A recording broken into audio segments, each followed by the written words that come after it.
एक समय की बात है। गांव से दूर एक जंगल में रहता था एक ईमानदार लकड़हारा जिसका नाम था रामू। एक छोटे से घर में रहता था और रोज मेहनत से काम करता था। फिर भी उसके पास खाने के लिए कुछ ज्यादा नहीं रहता और वह गरीब ही रहा। एक दिन वह लकड़ी काटने कहीं दूर गया।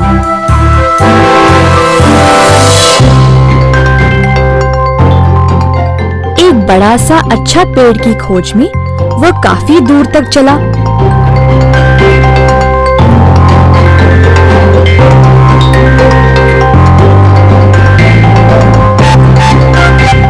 जब उसे पेड़ मिल गया, वह काम पे लग गया।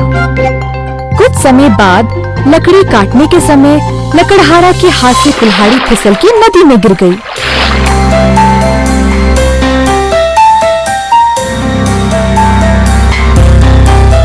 बेचारा रामू ये देखकर रोने लगा। मेरे पास केवल वो कुल्हाड़ी थी, अब वो भी खो गया।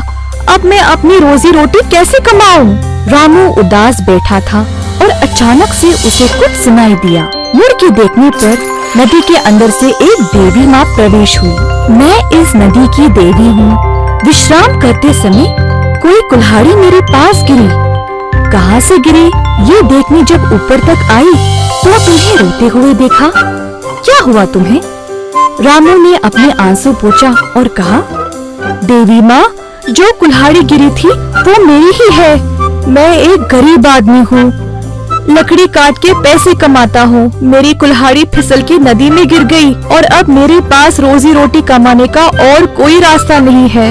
कृपया करके अगर आप मुझे मेरी कुल्हाड़ी वापस कर दे तो मैं आपका आभारी रहूँगा। देवी तुरंत नदी के भीतर चली गई और वापस ले आई एक सुनहरी कुल्हाड़ी। देवी ने रामू को कुल्हाड़ी दी, परंतु रामू ने कहा कि ये उसका नहीं है। देवी फिर से नदी के अंदर गायब हो गई और इस बार एक चांदी का कुल्हाड़ी ले आई। रामू ने फिर से मना किया और बोला कि ये भी उसका नहीं है। अब वह और भी दुखी हो गया। देवी ने देखा कि ये लकड़हारा बहुत ईमानदार व्यक्ति है। वह फिर से नदी के अंदर चली गई और इस बार देवी रामू की कुल्हाड़ी को ही ले आई। जब रामू ने अपनी कुल्हाड़ी को देखा, वह खुशी से झूम उठा।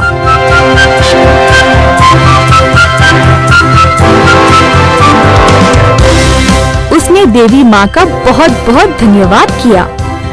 रामू की सत्यता देखकर देवी माँ ने सोने और चांदी दोनों कुल्हाड़ियों को रामू के हाथ में सौंप दिया।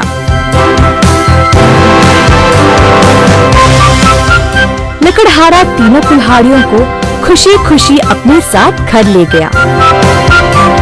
बच्चों, हमेशा याद रखना कि जो भी करो ईमानदारी से